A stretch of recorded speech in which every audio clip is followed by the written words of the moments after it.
J'ai grandi dans une maison de type shotgun en Louisiane.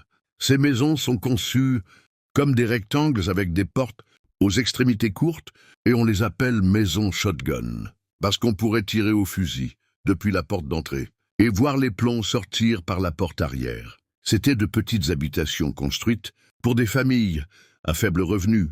Et ma mère a travaillé dur pour pouvoir l'acheter via un programme de location avec option d'achat.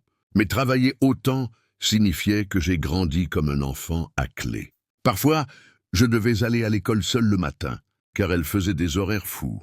Et la plupart du temps, quand je rentrais à la maison, il y avait un dîner surgelé Hungry Man dans le congélateur pour que je le mange, accompagné d'un mot disant qu'elle rentrerait à n'importe quelle heure. Je ne la voyais pas autant que je l'aurais voulu, et je suis reconnaissant pour tout le travail qu'elle a accompli pour nous maintenir à flot. Mais son absence dans la maison a ouvert la porte à l'une des expériences les plus effrayantes de toute ma vie. Tout a commencé lorsque je suis rentré de l'école un après-midi. Je suis entré, j'ai pris mon repas, puis je me suis assis devant la télévision. Alors que je mangeais, j'étais en train de finir mon Hungry Man quand j'ai vu quelque chose bouger du coin de l'œil, près de la fenêtre avant. J'ai immédiatement tourné la tête pour voir ce que c'était. Et j'ai remarqué un homme blanc, seul, qui se tenait là à me regarder à travers la fenêtre. Pendant quelques instants, après que nos regards se soient croisés, il a simplement continué à me fixer. Puis ses lèvres ont commencé à se courber en un sourire glaçant. Je me souviens de son visage. Même après toutes ces années, la moitié inférieure semblait sourire, mais ses yeux étaient glacés. J'étais tellement nerveux que tout ce à quoi je pouvais penser, c'était de détourner le regard. J'étais un enfant timide. Et je lutte encore à l'âge adulte avec un certain degré d'anxiété sociale. Mais à l'époque, j'interagissais à peine avec qui que ce soit, encore moins avec des inconnus. Je suis simplement resté là, regardant la télévision et essayant d'ignorer cet homme, jusqu'à ce que son visage disparaisse enfin de mon champ de vision. J'ai attendu encore quelques minutes, trop effrayé pour fermer les rideaux, de peur que son visage ne réapparaisse soudainement, jusqu'à ce que je trouve enfin le courage de marcher et de l'étirer. Je pense que j'étais assis de nouveau depuis peut-être 5 ou 10 minutes, en pensant que je m'étais débarrassé de lui, et quand j'ai entendu quelqu'un appuyer sur la sonnette de notre maison, ma mère m'avait toujours dit de ne jamais ouvrir la porte à quelqu'un que je ne connaissais pas, et que toute personne familière se présenterait toujours en appelant, pour que je sache que c'était sûr. Alors, quand j'ai entendu la sonnette mais que personne ne criait, je suis simplement resté là sur le canapé à regarder la télévision. La sonnette a retenti plusieurs fois encore, mais je ne me suis pas levé. Je me souviens avoir prié pour que ce ne soit pas l'homme au sourire sinistre. Mais quand j'ai entendu la voix m'appeler, j'ai su que c'était lui. D'une certaine manière, la voix correspondait au visage, et j'ai ressenti un frisson glacial quand le son de sa voix a atteint mes oreilles. Petite, je sais que tu es là. Je venais juste de verrouiller la porte et à peine je respirais pendant qu'il continuait à presser la sonnette. Petite, je suis un ami de ta maman. Maintenant viens ouvrir la porte parce qu'on doit avoir une petite conversation. Je suis resté figé comme une statue sur ce canapé. Je n'avais jamais vu cet homme de ma vie. Et à ma connaissance, je connaissais la plupart. Des amis de ma mère, au moins de vue. Je pense que si quelqu'un d'autre avait dit ça, avait peut-être même mentionné le nom de ma mère, j'aurais ouvert la porte pour écouter. Mais le sourire de cet homme, le ton de sa voix, même à un âge aussi jeune, je savais qu'il n'avait pas de bonnes intentions. J'étais terrifié, mais je suis resté silencieux. Je n'ai pas répondu et finalement la sonnette a cessé de retentir. Il m'a fallu un moment pour me calmer de nouveau, mais quand ce fut le cas, j'ai ramassé mon plateau Hungry Man et je suis allé à la cuisine pour le jeter à la poubelle. En entrant, quelque chose a bougé de nouveau, du coin de l'œil, et j'ai failli faire un bond en arrière et laisser tomber le plateau quand je l'ai vu. J'ai couru à la fenêtre et regardé notre petite cour arrière. Je n'ai rien vu. Mais cela ne voulait pas dire que je ne savais pas que quelque chose était là. Et je soupçonnais fortement que c'était l'homme qui avait essayé de me faire ouvrir la porte. Puis, juste au moment où je regardais dehors, j'ai entendu un bruit de cliquetis sourd. suivi d'un grincement provenant du couloir. Je suis revenu en arrière pour essayer de voir d'où cela venait, et c'était clairement la porte arrière. Je ne pouvais pas dire exactement d'où, jusqu'à ce que l'une des vis qui maintenait la poignée tombe de son logement. Je l'ai remarqué quand elle a heurté le revêtement en bois. Ensuite, j'ai vu une autre petite vis commencer à tourner, se dévissant lentement de son logement à chaque tour. Quelqu'un, et je parie que je savais qui, essayait d'entrer chez nous. Et ce n'était qu'une question de temps avant qu'il y parvienne. J'ai simplement couru vers la porte d'entrée. Je suis sorti dans la rue et j'ai foncé chez un voisin, celui que ma mère m'avait toujours dit de contacter en cas d'urgence. J'ai commencé à frapper à sa porte, priant pour qu'il soit chez eux, et tout le temps je regardais par-dessus mon épaule, m'attendant à ce que l'homme au sourire effrayant apparaisse derrière la maison. Encore aujourd'hui, je me souviens du flot de terreur absolue quand il est soudainement apparu dans le passage latéral, ce même sourire sinistre courbant ses lèvres alors qu'il commençait à marcher vers moi. J'ai commencé à crier, frappant la porte de mon voisin avec mes poings, les suppliant d'ouvrir. J'ai entendu une voix de l'autre côté, juste avant que la porte ne s'ouvre. Mon voisin était là, enveloppé dans une serviette, me demandant pourquoi je pleurais. Je les ai suppliés d'appeler la police, car un homme essayait de m'attraper. Lorsqu'ils ont demandé qui essayait de m'attraper, je me suis retourné, avec l'intention de pointer du doigt l'homme au sourire effrayant qui, quelques instants plus tôt, marchait le long de notre maison. Mais quand j'ai regardé, en pointant l'endroit où je l'avais vu, il avait disparu. Quand la police est arrivée, ma mère était rentrée à la maison. Ils ont confirmé que quelqu'un avait bien essayé de forcer la serrure de notre porte arrière. Ma mère était bouleversée et n'arrêtait pas de s'excuser de ne pas avoir été là pour me protéger. Après cela, je restais toujours chez l'un de nos voisins jusqu'à ce qu'elle rentre du travail. L'homme n'est jamais réapparu et je ne l'ai plus jamais revu dans le quartier, ce qui, évidemment, était une bonne chose, mais j'ai toujours été obsédé par l'idée qu'il pense encore à cette fois, où il a failli attraper un enfant. Et si je n'avais pas remarqué ce qui se passait à la porte arrière, peut-être qu'il n'était qu'à quelques minutes de pouvoir faire ce qu'il voulait de moi. Je suis un père célibataire, avec une fille merveilleuse qui est la lumière de ma vie depuis le moment où elle est née. Dire que les choses n'ont pas été faciles après la mort de sa mère serait un euphémisme, mais nous avons surmonté le deuil ensemble. Et cela a renforcé notre lien familial. Ma fille a grandi et a quitté le nid. Nous avons toujours eu une excellente relation, mais quand elle était plus jeune, je me retrouvais souvent prisonnier d'une peur panique de la perdre. Elle aussi.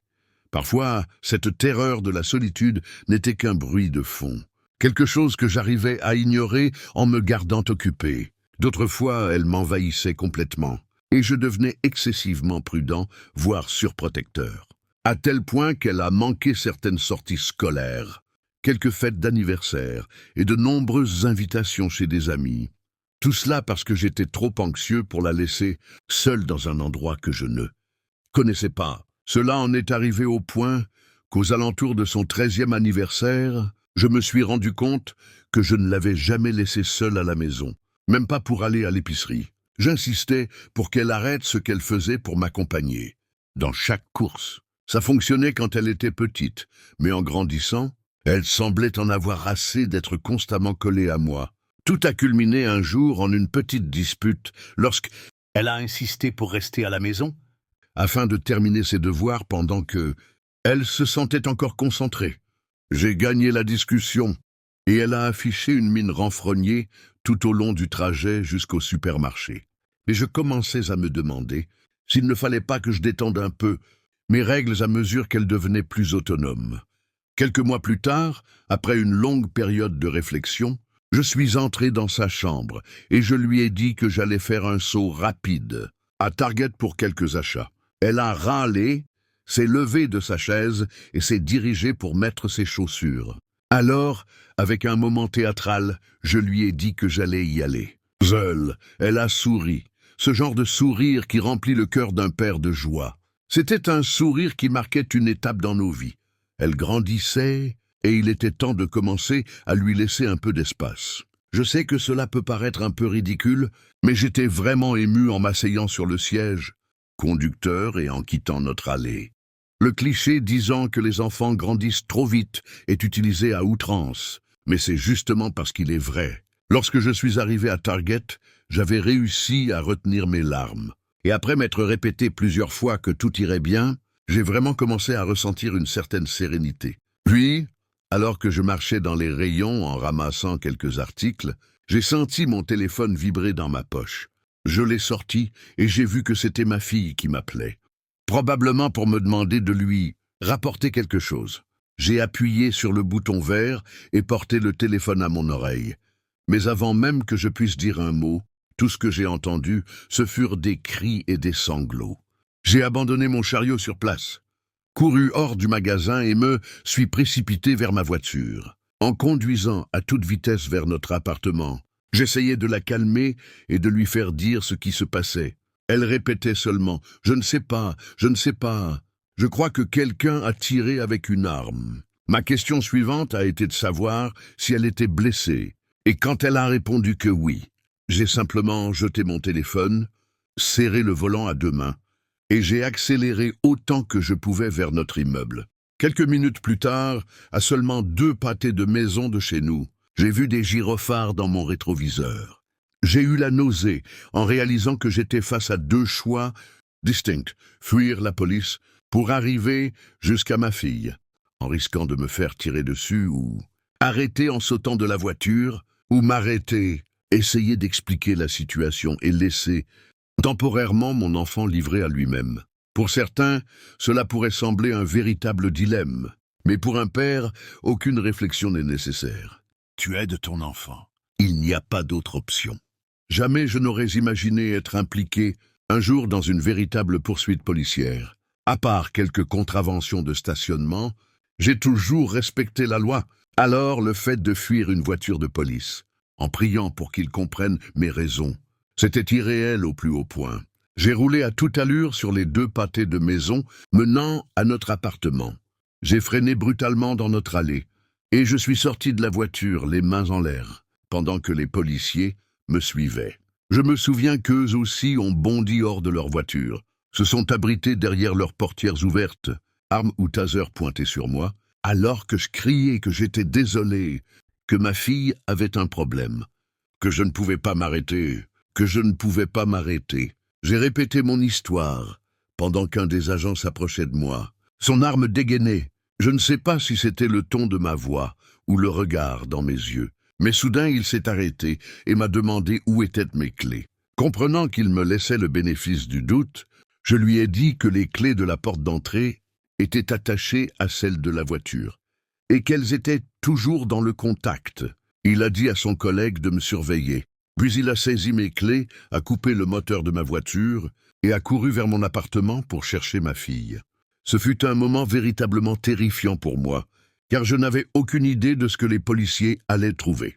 Je ne savais pas s'il y avait encore un intrus à l'intérieur, ou s'ils allaient simplement découvrir le corps de ma fille. Attendre la réponse avec une arme pointée sur moi m'a paru durer une éternité. Quand le policier est ressorti quelques instants plus tard, guidant ma fille hors de l'appartement, ce fut probablement la sensation la plus pure et la plus accablante de soulagement que j'ai jamais ressentie. Mais en voyant qu'elle avait du sang partout, j'ai supplié les policiers d'appeler une ambulance pour l'emmener à l'hôpital. Le policier qui était entré a dit qu'il resterait avec elle jusqu'à l'arrivée des secours. Mais l'autre devait quand même m'arrêter pour avoir fui un contrôle routier. Le policier ne faisait que son travail. Je savais qu'il n'avait aucune possibilité de me laisser simplement repartir après avoir provoqué une poursuite policière, même si elle avait été brève. Mais il m'a accordé la dignité de m'asseoir à l'arrière de la voiture de patrouille, garée de l'autre côté de la rue. Être arrêté de cette manière a évidemment rendu la situation encore plus bouleversante pour ma fille, qui n'avait aucune idée de pourquoi j'étais détenu dans cette voiture de police. Mais après qu'elle se soit un peu calmée, l'un des policiers a examiné ses blessures et s'est approché pour me dire qu'elle allait bien et que toutes ses blessures étaient essentiellement superficielles. Je lui ai demandé s'il en était sûr à 100%, parce que ma fille avait mentionné un coup de feu lors de son appel. Mais le policier m'a assuré qu'elle n'avait pas été touchée par balle. Seulement une série de coupures. Dus ovaires, au niveau du bras supérieur et de la joue inférieure. Encore une fois, j'ai ressenti une immense vague de soulagement. Pour la deuxième fois ce jour-là, et j'ai dû lutter contre mes larmes. Quelques minutes plus tard, les ambulanciers sont arrivés, et après avoir rapidement examiné les blessures de ma fille, ils l'ont emmenée à l'hôpital pour lui faire des points de suture. Ce fut le signal que j'allais maintenant être emmené en prison. Mais je suis sorti sous caution après seulement quelques heures, avec une convocation au tribunal pour avoir fui un contrôle routier. Je me suis immédiatement rendu à l'hôpital pour aller chercher ma fille, qui avait alors une ligne de points de suture le long de la blessure la plus grave qui courait le long de sa mâchoire. Sur le chemin du retour à notre appartement, je lui ai demandé de me raconter exactement ce qui s'était passé pour provoquer ces blessures, car je ne comprenais toujours pas comment un coup de feu avait pu causer des plaies dues au verre. Elle a dit qu'elle était en train de se faire un sandwich et de se servir un verre d'eau. Elle venait de poser le verre d'eau devant elle, dans notre petit coin déjeuner, quand il a soudainement explosé. L'explosion de verre était ce qui avait causé les coupures sur son bras et son visage. Et à ce moment-là, elle a entendu un gros bruit provenant de l'appartement voisin. Sans entrer dans trop de détails ennuyeux, la disposition de notre cuisine est telle qu'il n'y avait aucun moyen pour quelqu'un d'avoir visé directement sur elle. Mais quand je suis rentré à la maison et que j'ai parlé aux policiers qui étaient encore sur place, tout s'est éclairci. Ils avaient déjà arrêté notre voisin dans l'appartement d'à côté, car l'angle des impacts de balles dans notre cuisine montrait exactement d'où venait le tir. Apparemment, le type était ivre, ou du moins intoxiqué d'une autre manière, et avait décidé de nettoyer ses armes sans vérifier si elles étaient chargées.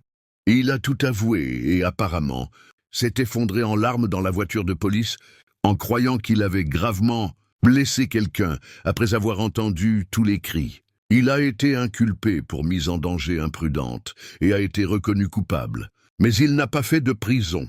Ses armes lui ont été confisquées. Il a reçu une peine avec sursis et un suivi obligatoire pour abus de substance. Appelle-moi partial, mais je pense qu'il aurait dû recevoir une peine bien plus lourde.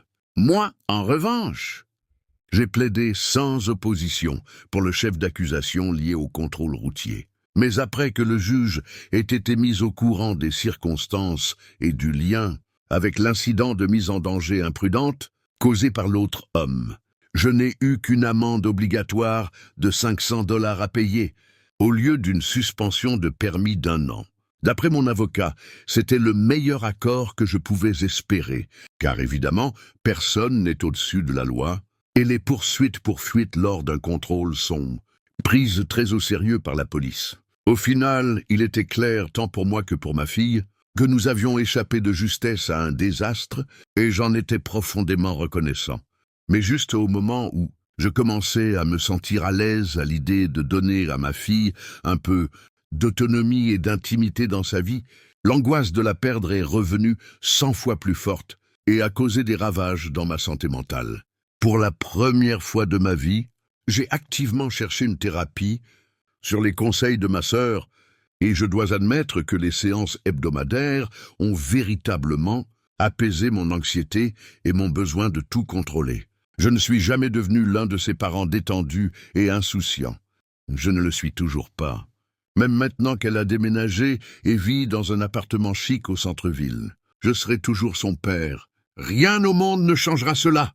Mais cela signifie aussi que, jusqu'au jour où je quitterai cette terre, j'aurai toujours peur. En 2001, je me suis assis avec ma petite amie, et après 18 mois de relation, je lui ai révélé le secret le plus sombre de ma famille. 3 semaines plus tard, je suis rentré du travail et j'ai découvert que toutes ces affaires avaient disparu, et qu'une lettre de rupture reposait sur la table de la cuisine. J'ai appris à ne parler de cela à personne, sauf à ma sœur. Mais je sens aussi que, si je ne laisse pas sortir ça de temps en temps, cela finira par me consumer de l'intérieur. J'ai survécu jusqu'à maintenant en parlant à des thérapeutes, mais à ce stade, je vois la thérapie comme les athées voient les confessions.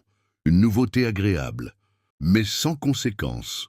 Internet, en revanche, est une toute autre bête. Non seulement je peux rester anonyme, mais toi aussi. Et tout comme cela me permet de dire des choses que je ne pourrais jamais dire en face, Cela te permet de me donner ton avis complet et sans filtre, aussi brutal soit-il. Mais ça me va.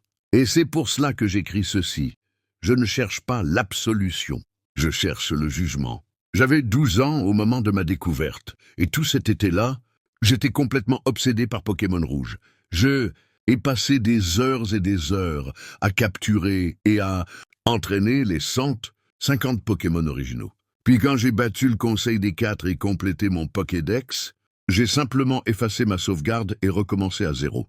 Mon amour pour Pokémon était si évident que mes parents trouvèrent un moyen de me punir. Chaque fois que je faisais une bêtise, ce furent d'excellents parents, dans l'ensemble, et mes fautes étaient en général assez mineures, mais chaque fois que je ne faisais pas mes devoirs, ou que j'étais impoli avec ma sœur, leur objet de confiscation préféré était ma Game Boy. Cela fonctionnait ainsi. Ils la cachaient quelque part, mais je la retrouvais toujours. Ensuite, ils me surprenaient en train de jouer et me la reprenaient. Cela signifiait que je passais beaucoup de temps à fouiller dans la chambre de mes parents et dans le bureau de mon père. Et comme c'était encore les vacances d'été, j'avais tout le temps du monde pour le faire. C'est pendant ces petites sessions d'exploration que j'ai découvert que mon père avait un espace secret caché dans son bureau. Normalement, il le gardait verrouillé, mais un après-midi, en fouillant, j'ai trouvé la clé. Mon père possédait une grande armoire ancienne dans laquelle il rangeait toutes sortes de choses. Je savais qu'il y cachait parfois ma Game Boy. Alors, après n'avoir rien trouvé ailleurs, j'ai commencé à chercher là. Je me souviens avoir glissé ma main dans l'un des compartiments inférieurs, m'appuyant un peu trop fort. Et j'ai alors entendu un craquement sourd. Le fond en bois de l'armoire venait de céder soudainement. J'ai regardé, espérant ne pas avoir cassé quoi que ce soit, et j'ai vu un petit compartiment secret. En raison de la faible lumière, la seule chose que j'ai reconnue immédiatement fut le pistolet. Mais il y avait aussi ce qui ressemblait à une lettre, et plus important encore, quelque chose qui avait la forme de ma Game Boy. J'ai tendu la main pour l'attraper. Mais dès que je l'ai touchée, j'ai compris que ce n'était pas ma Game Boy. C'était en cuir et pas en plastique comme j'en avais l'habitude. Et poussé par la curiosité, je l'ai sorti de sa cachette pour voir ce que c'était. C'était un journal intime, un vieux journal relié en cuir. En l'ouvrant, j'ai reconnu l'écriture de mon père. Je pouvais la reconnaître, mais je ne comprenais clairement pas la plupart de ce qui y était écrit. Les entrées étaient datées, mais ce qui suivait était un désordre illisible d'abréviations, de mots et de phrases.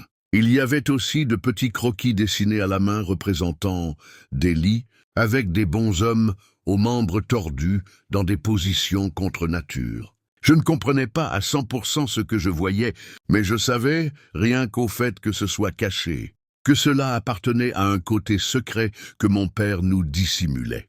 J'étais tellement envahi par une curiosité macabre que j'ai senti le besoin d'inspecter les autres objets. J'ai d'abord pris le pistolet. Il était bien plus lourd que dans les films, et aussi bien plus effrayant. Je l'ai tenu comme s'il était en verre, sans même oser toucher la gâchette. Puis je l'ai reposé aussi lentement et prudemment que possible. J'ai gardé ce qui semblait être une enveloppe pour la fin. Je pensais qu'elle serait scellée, mais après l'avoir récupérée, j'ai vu que ce n'était pas une enveloppe du tout.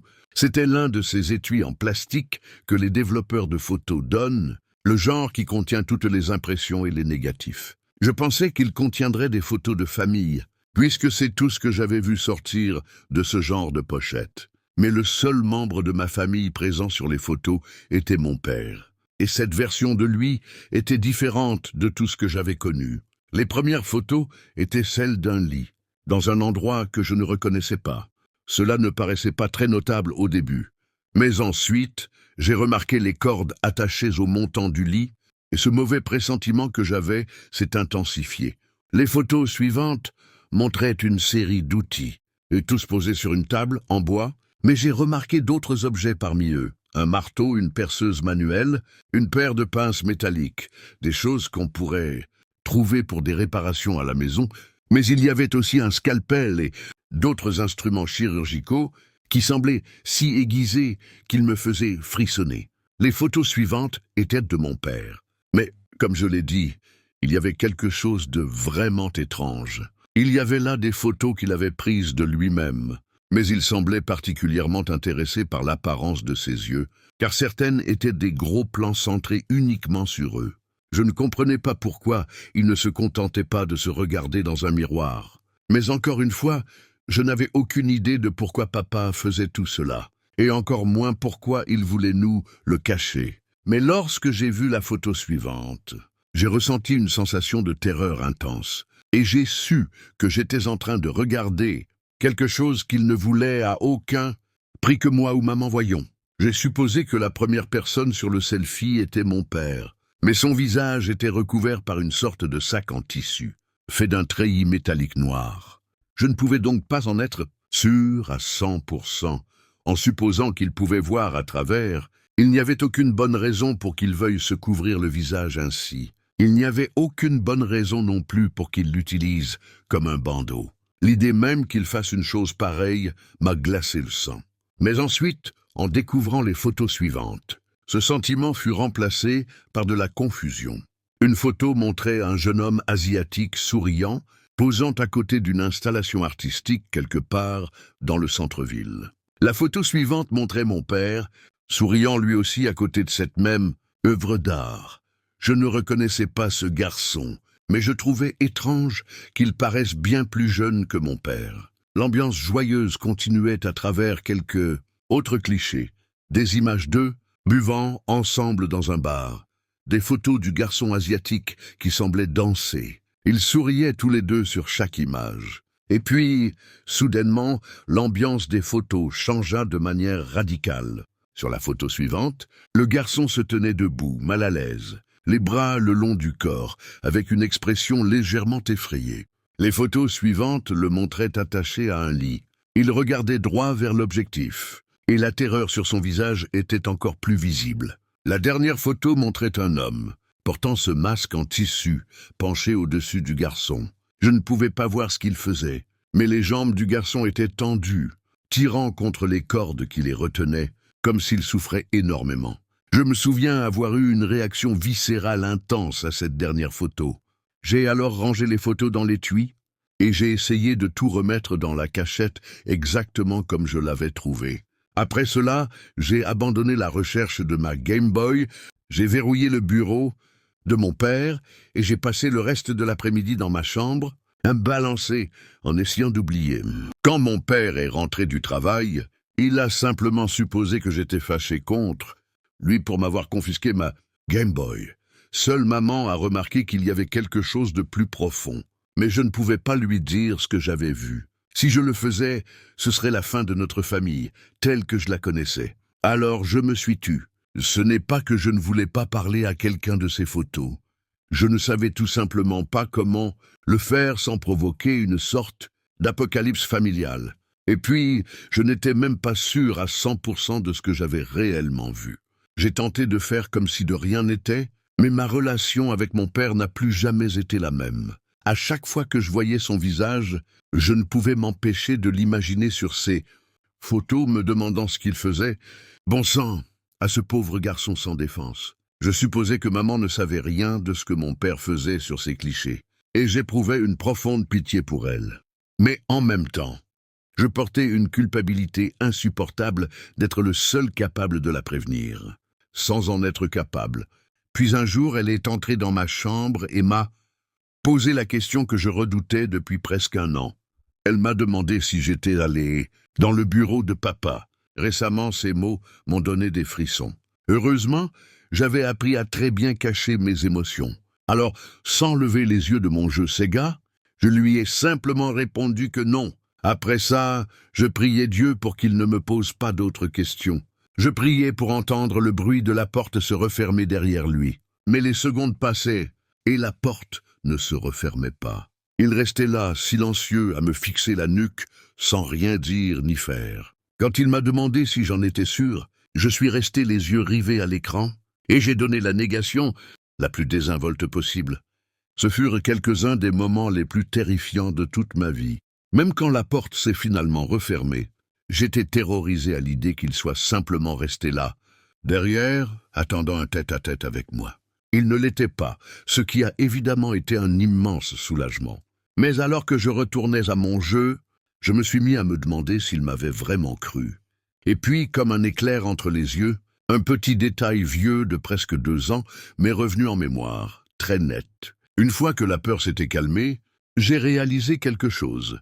Quand j'avais remis les photos dans l'étui, je ne les avais pas replacées dans leur ordre original. Quelqu'un qui connaissait vraiment ces photos, et quelqu'un qui les avait étudiées encore et encore, qui savait exactement dans quel ordre elles étaient rangées.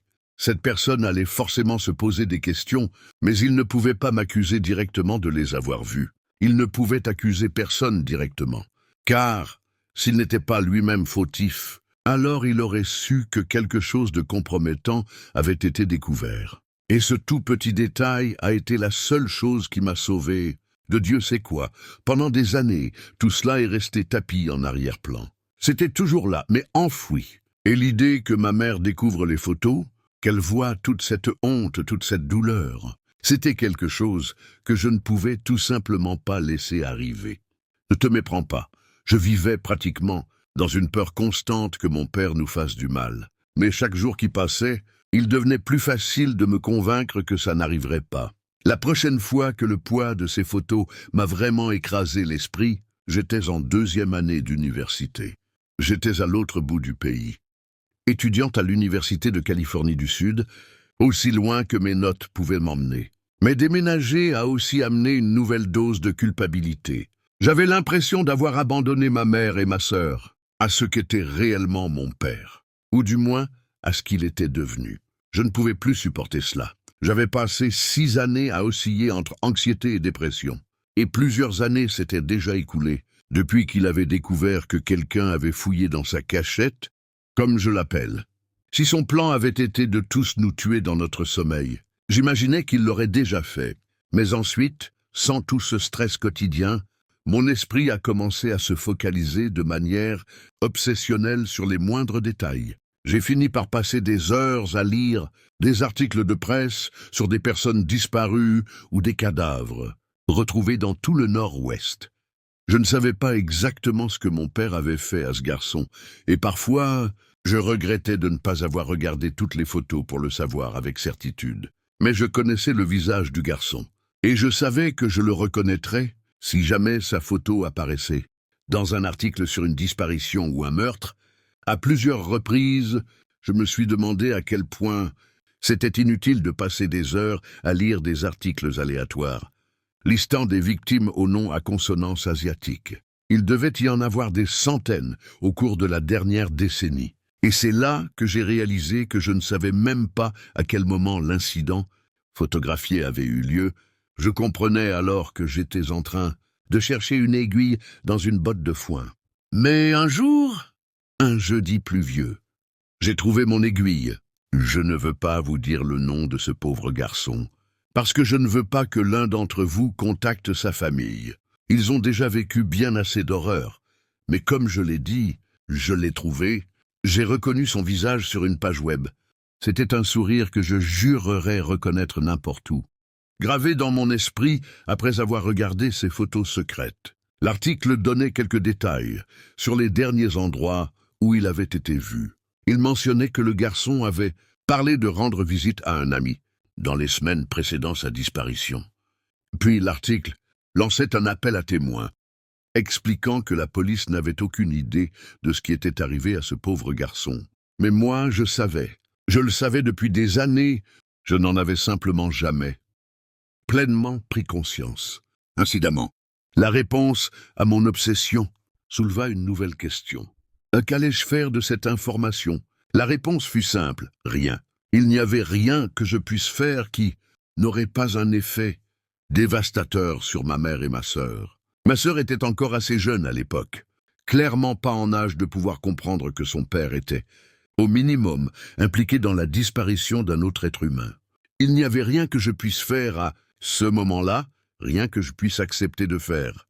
Mais maintenant que j'avais enfin ma réponse, je pouvais au moins envisager de faire quelque chose à l'avenir. Je ne savais pas exactement quand ce moment viendrait, ni comment je m'y prendrais. Mais je savais une chose, j'allais affronter mon père à ce sujet, un jour, avant sa mort au moins. Ce qui m'a poussé à agir cependant, ne fut pas l'imminence de la mort de mon père, mais celle de ma mère. 2 ans après avoir obtenu mon diplôme universitaire, alors que je vivais et travaillais à Charlotte, en Caroline du Nord, j'ai reçu un appel de ma petite sœur. Maman avait un cancer en phase terminale, agressif.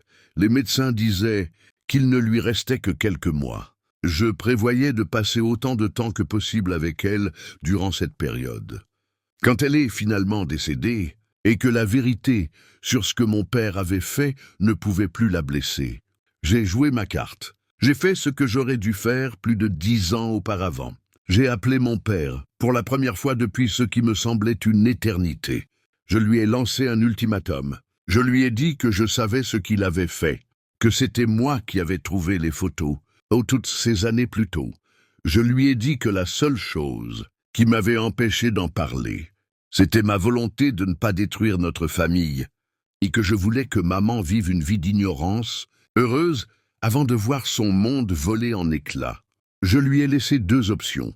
Soit il se rendait à la police et faisait ce qu'il fallait, soit je racontais tout ce que j'avais vu et comment je pouvais le relier à un cas de disparition, remontant à la fin des années 90, celui que j'avais retrouvé.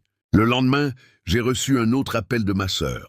Pour la 2e fois en moins de 6 mois, elle m'apportait une terrible nouvelle. Notre père s'était suicidé. Ce fut un choc. J'avais envisagé qu'il puisse se donner la mort avant que je mette mon plan à exécution, mais j'avais décidé qu'il n'était tout simplement pas ce genre d'homme. Je pensais qu'il s'enfuirait, qu'il tenterait de déménager en Alaska, de changer de nom ou même de quitter le pays. Je suppose que cela montre à quel point je le connaissais peu. Finalement, même jusqu'à son dernier jour, il a réussi à me surprendre. Mais ce n'est pas parce que mon père est mort que toute l'histoire est immortelle avec lui. Il restait encore du travail à faire. Je suis retourné chez mes parents pour retrouver les photos dans son bureau, avec l'intention de les remettre à la police. Mais elles avaient disparu. J'ai fouillé toute la maison de fond en comble. J'ai même cherché dans les poubelles à la recherche de cendres ou d'indices. Mais je n'ai rien trouvé. Il avait dû les détruire ou s'en débarrasser quelque part. Mais ce n'était pas suffisant. Il aurait dû savoir que tôt ou tard, la police le rattraperait pour ce dont il avait fait partie. Alors, il a simplement décidé de tout arrêter et de priver la famille de sa victime de la justice qu'elle méritait. Quoi qu'il en soit, je suis allé à la police. J'ai tout raconté, tout ce que je savais. Et avec le temps, j'ai reçu un appel de 2 inspecteurs de la brigade des homicides. Ils ont appelé plusieurs fois au cours des semaines suivantes, quelques questions ici, quelques questions là. Mais en leur répondant, je me suis rendu compte à quel point leur tâche était difficile. Après que les échantillons d'ADN retrouvés dans son bureau ne correspondent pas à ceux de la victime, il leur restait très peu de choses tangibles à utiliser. Et même si j'avais pu remettre les photographies, la seule personne représentée en train de commettre un crime était un homme masqué. Tout ce qu'il pouvait faire, c'était spéculer. Et pourtant, je sais que c'était mon père, sous ce masque. Dans mon esprit, il n'y a aucun doute. Il avait cultivé une image si saine pendant tant d'années, réussi à cacher un passé maculé de sadisme et de mort, que personne n'aurait imaginé qu'il puisse être capable de telles choses. Et il était bien trop orgueilleux pour supporter de voir cette façade s'effondrer devant lui. Mais même aujourd'hui, ce n'est pas terminé. Depuis, mon père est officiellement considéré comme suspect dans plusieurs disparitions de jeunes hommes survenus dans les années 90 et au début des années 2000. Je n'ai toujours rien entendu de la police ni du FBI à ce sujet, mais c'est quelque chose qui fait encore l'objet d'une enquête active. Alors aujourd'hui, toutes ces années plus tard, je me retrouve face à la possibilité que mon père ait été un véritable tueur en série, et que mon silence, après la découverte des photographies, lui ait permis de continuer à tuer. Je pourrais être en partie responsable d'un nombre incalculable de meurtres non résolus à travers tout le Nord-Ouest. Et quand je dis ça aux gens, les phrases toutes faites ne suffisent plus. Alors juge-moi, déverse ton mépris sur moi. Je te promets que je peux l'endurer, parce qu'à mes yeux, je mérite bien pire. Dans la nuit du 8 décembre 1977, Nancy Fox, âgée de 25 ans, est rentrée chez elle après une longue journée de travail dans une bijouterie locale. Elle vivait seule dans un modeste duplex à Wichita, au Kansas, mais elle gardait un contact régulier avec ses amis et sa famille par téléphone. Après être entrée par la porte d'entrée, Nancy a posé ses affaires et tenté d'appeler une amie avec qui elle avait prévu de dîner ce soir-là. Lorsqu'elle souleva le lourd combiné en plastique pour le porter à son oreille, elle n'entendit rien. Elle appuya alors sur les boutons du téléphone, espérant qu'un simple redémarrage de la ligne suffirait à rétablir la connexion. Mais le silence persistait. Ce silence fut soudainement brisé par la voix d'un homme, venant de la pièce derrière elle. « Salut, Nancy !» Quand Nancy se retourna, son cœur battait à tout rompre sous l'effet de la peur. Elle ne reconnut pas le visage de celui qui la saluait, mais elle vit bien qu'il tenait une arme pointée sur elle. L'homme lui dit de ne pas chercher à appeler qui que ce soit, précisant qu'il avait lui-même coupé la ligne téléphonique avant d'entrer par effraction chez elle. Puis lorsque Nancy lui demanda qui il était, il lui promit de le lui dire, si elle l'aidait à faire quelque chose. Brandissant son arme dans sa direction, il expliqua à Nancy qu'il souffrait d'un certain trouble médical, un trouble qu'il apaisait par des méthodes très peu orthodoxes. L'homme continua de lui assurer que, si elle coopérait, elle ne serait pas blessée. Puis il lui ordonna d'entrer dans la salle de bain et de se déshabiller. Après s'être exécutée, Nancy fut ligotée et forcée de regarder son ravisseur se déshabiller à son tour. Puis, dans une démonstration d'horreur morbide et de tromperie sanguinaire, l'homme s'agenouilla à ses côtés et commença à l'étrangler. Pendant qu'il la tuait, il lui murmura qu'elle n'était pas la première, jeune femme vulnérable qu'il avait assassinée, qu'il avait déjà massacré toute une famille avant qu'elle ne retienne son attention. Nancy se débattit, se tordit dans l'étreinte de l'homme, mais il resserra sa prise, lui ordonnant d'arrêter de lutter et d'accepter son sort. Quelques minutes plus tard, Nancy Fox était morte. Le lendemain matin, le poste de police local reçut un appel émis depuis une cabine téléphonique à proximité. Un agent décrocha et entendit la voix d'un homme déclarer « Vous trouverez un homicide au 8 143 South Pershing. Nancy Fox ». Lorsque l'agent tenta d'obtenir davantage d'informations, l'appelant raccrocha brusquement. Les policiers se précipitèrent à l'adresse indiquée et trouvèrent Nancy nue, sans vie, allongée sur le sol de sa chambre. Après avoir annoncé la terrible nouvelle à sa famille, la police publia un communiqué officiel à propos du meurtre. Parmi la multitude de pistes et d'informations reçues du public, les autorités reçurent une lettre manuscrite d'un homme affirmant être le tueur de Nancy.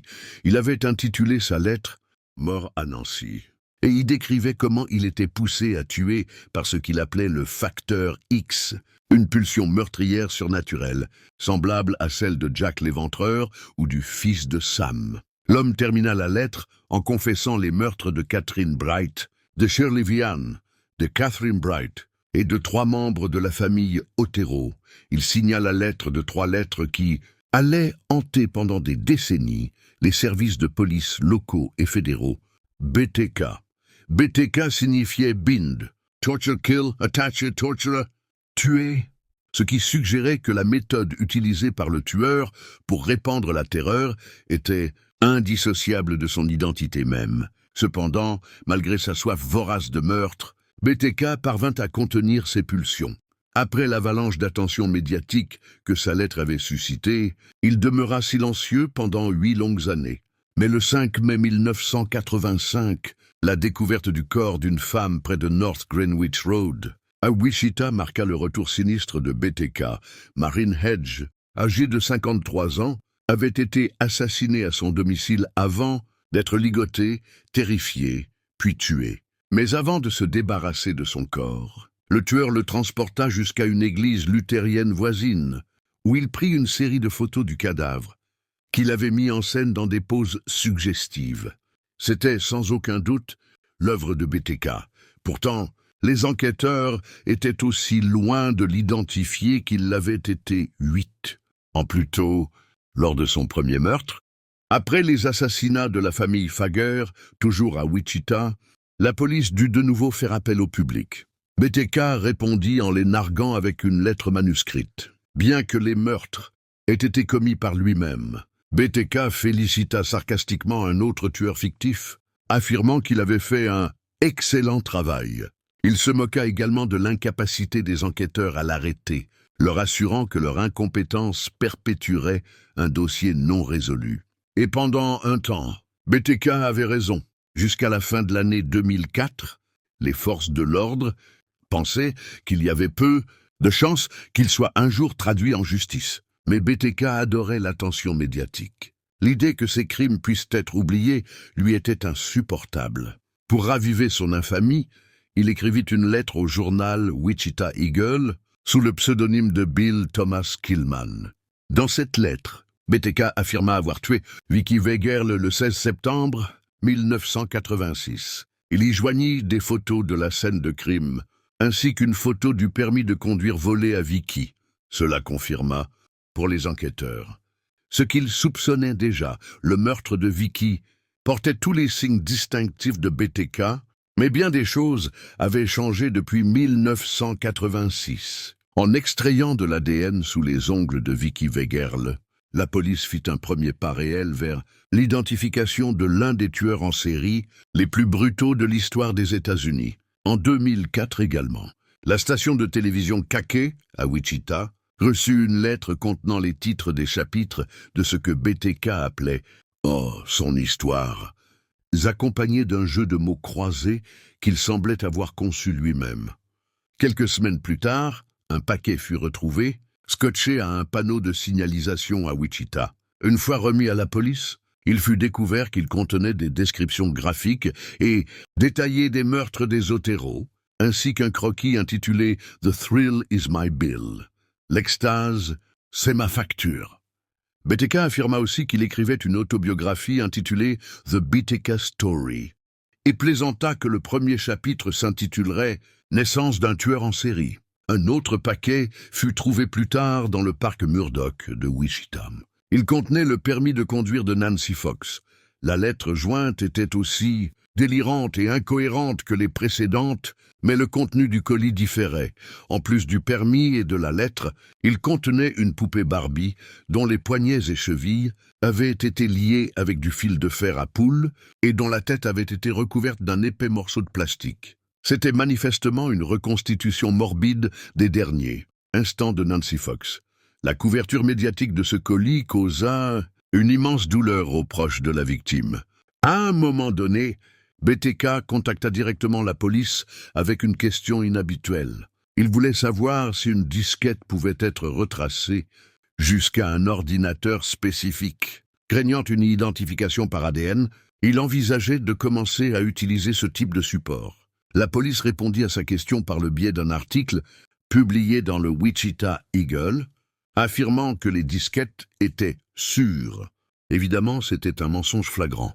Et le 16 février 2005, lorsque BTK envoya une disquette violette de 1,4 mégaoctets à une station de télévision locale, la police analysa immédiatement les métadonnées contenues dans le fichier. Un élément extrait d'un document Word que BTK croyait pourtant avoir effacé comportait les mots « Église luthérienne du Christ ». Les enquêteurs remarquèrent également que le fichier avait été modifié pour la dernière fois par un utilisateur nommé Denis. Une simple recherche sur Google révéla que le président du Conseil de l'Église luthérienne du Christ s'appelait Dennis Rader, un homme conduisant exactement le même véhicule que celui que possédait, selon les autorités, le tueur BTK, un Jeep Cherokee noir. Ce faisceau de preuves accablant incita la police à prélever un échantillon de test PAP réalisé sur la fille de Rader à la clinique médicale de l'Université d'État du Kansas, lorsqu'ils comparèrent l'ADN extrait de sous les ongles de Vicky Wegerle avec un échantillon issu du frottis de la fille de Denis Rader. Le résultat montra une correspondance familiale. C'était toute la preuve dont la police avait besoin pour arrêter Denis Rader, qui fut appréhendé plus tard, alors qu'il conduisait près de chez lui à Park City, peu après midi, le 25 février 2005. Je pense que l'une des choses les plus terrifiantes qui me soit jamais arrivée remonte à mes 15 ans. Mes parents m'avaient laissé seul à la maison, pendant qu'ils assistaient à un dîner professionnel lié au travail de mon père. J'étais tranquillement installé devant la télévision quand j'ai entendu frapper à la porte. Je me suis levé, je suis allé ouvrir, et un inconnu complet s'est littéralement effondré sur notre porche, face contre terre. J'ai reculé d'un pas, pensant qu'il était ivre ou quelque chose du genre. Mais alors que je commençais à lui crier de partir avant que je n'appelle la police, il s'est mis à répéter « S'il vous plaît, aidez-moi ». Il s'est redressé légèrement, et j'ai vu son visage se tourner vers moi. Une énorme cicatrice lui traversait le nez et les lèvres, les fendant en deux. Je ne sais pas pourquoi ni comment c'est arrivé, mais il avait été attaqué dans la rue par quelqu'un avec un couteau. Quelqu'un lui avait lacéré le visage et poignardé le ventre. 1 heure plus tard, il avait été emmené en ambulance et mes parents étaient rentrés pour me consoler, tandis que la police essayait d'extraire autant d'informations que possible de moi. Mais je ne pouvais leur dire grand-chose. Ils sont repartis peu après, mais ce n'était pas la fin pour moi. J'ai revu le visage de cet homme dans mes cauchemars. Nuit après nuit, pendant des mois. Dans mes rêves, il avait 2 nez entiers, chacun avec ses propres narines, dégoulinant de sang vers 2 bouches distinctes. J'ai fini par peindre ce visage de cauchemar quelques années plus tard. Et même si la toile elle-même n'a pas survécu au fil des années, j'ai encore une photo de cette peinture. Je pourrais la publier sur Reddit un de ces jours. Dites-moi si cela vous intéresse. Mais je devrais la marquer comme NSF de bleu, car ce n'est clairement pas quelque chose pour les âmes sensibles. L'an dernier, je suis resté enfermé chez moi pendant un jour entier et une nuit. Ma ville a été frappée par une énorme tempête qui a forcé tout le monde à rester à l'intérieur pendant presque 24 heures complètes. Les maisons et les routes étaient inondées, et les informations parlaient de vents si violents qu'ils avaient brisé des fenêtres et arraché des morceaux de toiture. J'étais seul à ce moment-là, passant la journée sur mon téléphone, suivant les nouvelles et écoutant le chaos qui régnait dehors. Vers 5 ou 6 heures, l'électricité a commencé à vaciller, s'éteignant pendant quelques instants avant de se rallumer. Puis environ 1 heure plus tard, elle s'est coupée complètement. J'ai attendu quelques minutes en espérant qu'elle revienne. Mais au bout d'un moment, j'ai compris qu'elle ne reviendrait probablement pas avant la fin de la tempête. Je me suis assis dans le canapé et j'ai recommencé à faire défiler les actualités sur mon téléphone à la recherche de mises à jour. Puis soudain, il y eut un bruit sourd contre la porte. Ce bruit m'a terrifié. Il était très fort, surtout au cœur d'une tempête aussi violente, et aussi parce que je n'attendais personne. Personne ne devrait se trouver dehors dans un temps pareil. Je suis resté là, immobile, hésitant à aller voir. Mais j'ai fini par me dire que ce n'était peut-être qu'un voisin qui avait besoin d'aide ou qui voulait savoir si j'avais aussi perdu l'électricité. C'était absurde, mais je me suis approché de la porte et j'ai regardé par le judas. Il n'y avait personne. Peut-être avais-je trop tardé à vérifier. Mais quelque chose, en regardant dehors, m'a mis profondément mal à l'aise. Je suis retourné dans le salon. J'ai ouvert une fenêtre pour laisser entrer un peu de lumière extérieure. Mon téléphone n'avait presque plus de batterie. Je n'avais pas de lampe. Alors je me suis juste assis là, à fixer l'obscurité. Et tout à coup, je jure avoir entendu une voix, dehors. J'ai tourné la tête d'un coup, regardant en direction du bruit. Mais évidemment, il n'y avait plus rien. J'ai attendu encore. Puis j'ai supposé que ce n'était que le vent qui faisait des bruits étranges. Je me suis retourné, mais je l'ai entendu de nouveau. Juste quelques mots, indistincts, comme si quelqu'un parlait à quelqu'un d'autre. Je me suis levé et suis allé à une autre fenêtre tentant de voir dehors. Mais il faisait si sombre, et il pleuvait tellement que je ne pouvais rien discerner. Et pourtant je suis resté là, à regarder la pluie. Un éclair soudain a illuminé la zone pendant une fraction de seconde. Et dans cette seconde, j'ai distingué une silhouette, pas très loin de la maison. Je n'avais aucun moyen de savoir ce qu'elle faisait, ou même si elle faisait quoi que ce soit. Je l'avais simplement vue. Une silhouette, rien de plus. Et maintenant qu'il faisait à nouveau noir, je ne voyais plus rien. Un malaise grandissant s'installait en moi. J'ai fermé les fenêtres et décidé de monter dans la chambre. Mais malgré ça, je restais nerveux à propos du coup à la porte, et de cet homme que j'avais vu, debout sous une tempête aussi brutale. Difficile de ne pas se demander ce qu'il faisait là, ou à qui il parlait. Des heures passèrent, sans qu'il ne se passe rien d'autre. Juste le bruit du vent et de la pluie contre les vitres, tandis que je restais assis dans ma chambre. Puis, juste au moment où je commençais à oublier toute l'histoire, un bruit faible retentit en bas. Une porte s'ouvrait. J'ai senti mon visage devenir livide. J'ai tendu l'oreille. Mais c'était comme si la tempête s'était intensifiée et je savais que je n'arriverais pas à entendre des pas. Je n'avais qu'à rester là, assis, seul avec mes pensées, terrifié, dans cette petite chambre à peine éclairée. Une minute passa, puis une autre. Finalement, j'ai rassemblé assez de courage pour appeler le 911, même si je savais que les secours mettraient du temps à m'arriver. Entre le moment où j'ai entendu la porte s'ouvrir et celui où la police est arrivée, il s'est écoulé plus de 30 minutes. Et pourtant, aucun autre bruit. Personne n'est monté à l'étage. Rien.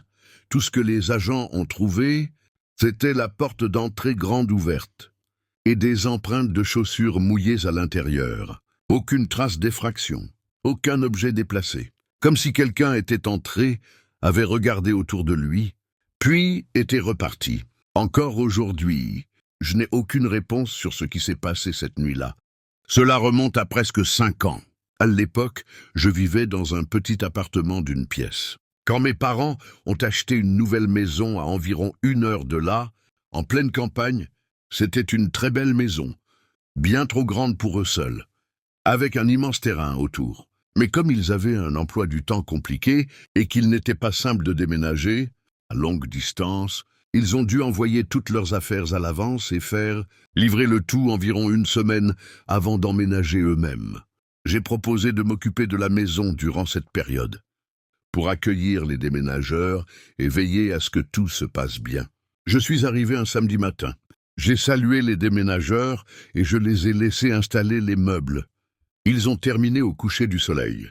Toutes les affaires étaient empilées dans les coins des pièces. Seul le canapé avait été monté pour que je puisse m'y reposer. Une fois tout en place, j'ai réalisé à quel point cette maison était grande. Pour moi, ça ressemblait à un manoir. De longues pièces vides, des couloirs interminables. L'atmosphère était un peu dérangeante. Après avoir mangé ce que j'avais apporté, j'ai décidé d'aller explorer l'arrière-cour. Il y avait un grand espace extérieur, un foyer intégré, et plusieurs meubles de jardin éparpillés autour de la maison. J'ai pris une chaise et l'ai placée près du feu. Puis je me suis assis, juste pour me détendre. En regardant au loin, je ne voyais que du terrain vide, jusqu'à ce que je remarque un homme. Il marchait. Je ne savais pas d'où il venait, ni ce qu'il faisait là. Je l'ai observé s'éloigner jusqu'à ce que la brume le recouvre. Puis, quelques minutes plus tard, il est réapparu, marchant cette fois dans l'autre direction, revenant sur ses pas. Il était un peu plus proche, assez pour me mettre mal à l'aise. J'ai fini par rentrer à l'intérieur. Je ne voulais pas qu'il me voie.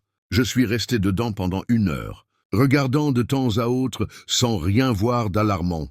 Vers 00h30, j'ai pris une couverture dans l'une des boîtes. Je l'ai étalée sur le canapé et je me suis endormi dans le salon. Mais quand je me suis réveillé, j'ai tout de suite senti que quelque chose n'allait pas. J'étais confus, agité. Je regardais autour de moi pour essayer de comprendre pourquoi j'étais réveillé et pourquoi je ressentais ça. La maison était sombre, silencieuse. Les ombres créées par les boîtes rendaient la vision floue. Puis soudainement, une lumière vive a illuminé la pièce. J'ai plissé les yeux. La lumière balayait lentement le salon, puis elle a dévié brusquement. Quand j'ai rouvert les yeux, un autre petit halo lumineux se déplaçait, venant de la fenêtre avant. Et encore une fois, la lumière est revenue, traversant la pièce, pour venir se poser droit sur mes yeux. Quand mes yeux se sont enfin adaptés, il n'y avait rien. Plus de lumière, personne. Je me suis levé d'un bond. J'ai attrapé mon téléphone et je me suis approché de la fenêtre. J'ai tenté de distinguer qui était dehors, mais il était trop tard. Ils étaient partis, la lumière éteinte, disparus dans la nuit brumeuse. Je ne sais pas qui était là. Je ne sais pas ce qu'ils voulaient, mais je suppose qu'ils avaient vu les déménageurs et qu'ils pensaient que la maison était vide. Quoi que ce fût, je crois que j'ai eu de la chance. Parce que si cette lumière ne m'avait pas réveillé, j'aurais peut-être découvert leurs intentions de la pire manière. C'était juste un vendredi soir ordinaire. Après une longue journée de travail, j'étais rentré, j'avais réchauffé un dîner rapide au micro-ondes, puis je m'étais connecté en ligne avec quelques amis pour jouer. J'avais une boisson énergisante, quelques snacks, et j'étais prêt à passer une longue nuit tranquille. On jouait depuis un moment, et je n'avais même pas regardé l'heure. Puis, à un moment donné, j'ai entendu frapper à la porte. Au début, j'ai juste dit à mes amis d'attendre, le temps que j'enlève mon casque et que je me lève. Mais lorsque je me suis retourné depuis mon bureau, j'ai réalisé à quel point tout était sombre, à l'intérieur comme à l'extérieur. Seule la lumière de mon ordinateur éclairait faiblement la pièce. Je suis resté figé là, comprenant soudain à quel point c'était totalement anormal que quelqu'un frappe à ma porte à une heure pareille. Et c'est alors que je l'ai vu, un homme. Il me regardait à travers la fenêtre. Je me suis figé en le voyant. Mon estomac s'est noué, comme s'il s'effondrait au fond de moi à cause de la noirceur dans son regard. Il y avait quelque chose de profondément sinistre dans sa manière de fixer. Puis il a crié à travers la vitre. Il me posait une question, mais j'étais trop bouleversé pour comprendre ce qu'il disait. Je me suis approché de la fenêtre et il a répété, me demandant si j'étais quelqu'un qu'il connaissait. Thiago, Thomas, ou quelque chose comme ça. Je n'ai pas bien saisi le nom, mais ce n'était certainement pas moi. J'ai secoué la tête. Il n'a rien dit de plus. Il s'est éloigné de la fenêtre et a disparu au-delà de mon jardin. Encore sous le choc, j'ai immédiatement fermé les stores. Je suis retourné à mon ordinateur et j'ai raconté à mes amis ce qui venait de se passer. Au début, aucun d'eux ne me croyait. Mais je pense qu'ils ont perçu le tremblement dans ma voix, parce qu'ils ont commencé à poser de nombreuses questions, ce qui n'a fait qu'aggraver ma peur.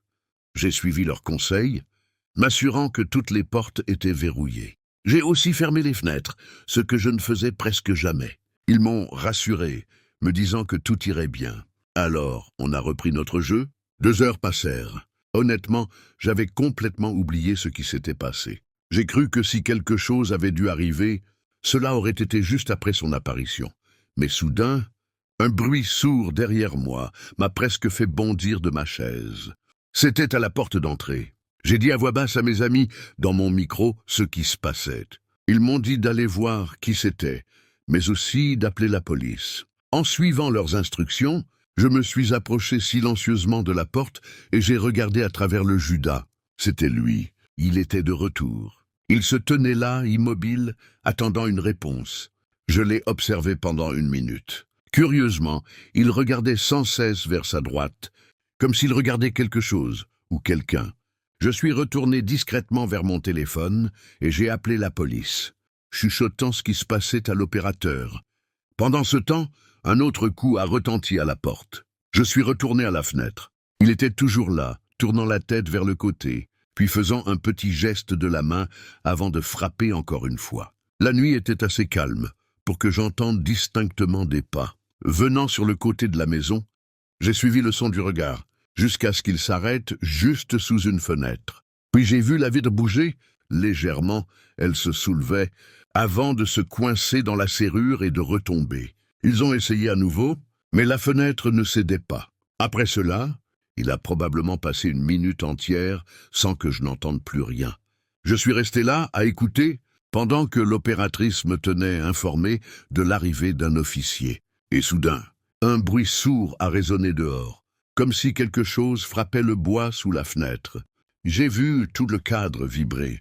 J'ai reculé, paniqué, essayant de réfléchir à ce que je devais faire. Mais à ce moment précis, des pas précipités sont venus de la porte d'entrée vers la fenêtre latérale. Puis, silence. Ils ont fui. Quelques secondes plus tard, j'ai vu les lumières rouges et bleues clignoter à travers les fenêtres. Et après ça, il n'y a pas eu grand-chose. La police n'avait pas vraiment de piste. J'ai donné une description aussi détaillée que possible de l'un des hommes. Mais cela n'a mené nulle part. Et pourtant, plus d'1 an s'est écoulé depuis cette nuit. Et il n'y a eu aucun signe de retour. Je ne sais toujours pas ce qu'ils voulaient. Je ne sais pas ce qu'ils auraient fait si la fenêtre s'était ouverte. Mais je suis certain d'une chose. Cette nuit-là, j'ai eu très très chaud.